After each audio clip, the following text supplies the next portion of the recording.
Niniak mama alim ulama hulu balang Rang mudo sarato bundo kanduang Urang nan ampe jenih limo Kadudukannya di Minangkabau Assalamualaikum Dun sana sadonyo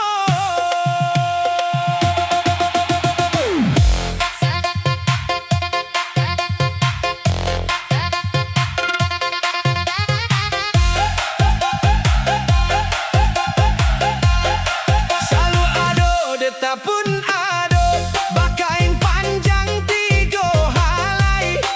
Disasah na uran padang Disasah di malah dihampaikan Datua ado sultan pun ado Apolai nan cadek pandai Niniak mama pamanku adat Nan gadang basa batua Sandi andiko dalam kampuang Tampok jo tangkai di nagari Kapai tampe rang batanyo Kapulang tampe babarito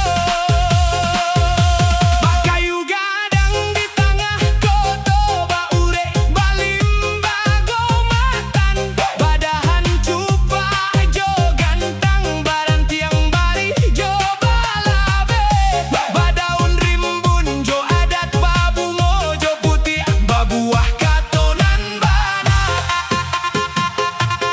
Bulia baselo di urenyo Dapek basanda di batangnya Gantungan cupa anan duo Partamo cupa usali kaduo Cupa buatan hulu balang jo panglimo Sarato menti pagawai adat Pari dalam pagagaran koko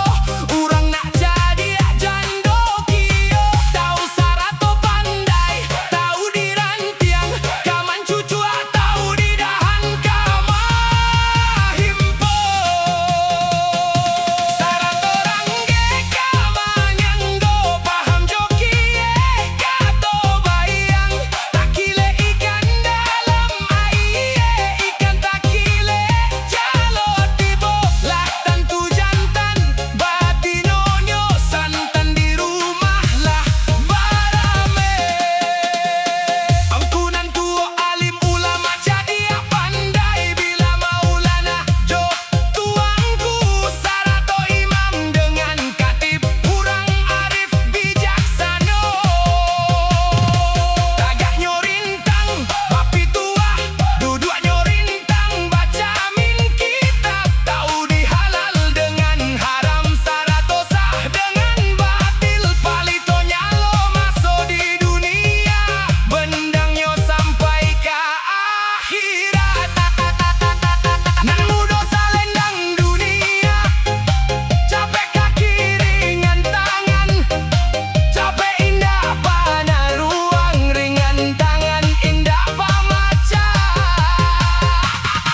Sataran tang duo sudah Bahati suci bamuko Janiah nan tahu di malu dengan sopan Sarato raso jo pareso Raso di bawah naik nan pareso di bawah turun Bundo kanduang limpa peh rumah gadang Sumarang anjung paraninan Ibarat bungo di halaman Hiasan di dalam kampuang Pamenan dalam nagari Kok hidup tampe baniat mati Tampe banaza Ka unduang-unduang ka Madinah Ka payuang panjika sarugo Amban puro aluang bunian Urangan duduk jo sukatan Kok hawi tampe minta aye Lapaka tampe minta makan Didoro ang dek kandak bana Di elo dek cinto hati Dicubo-cubo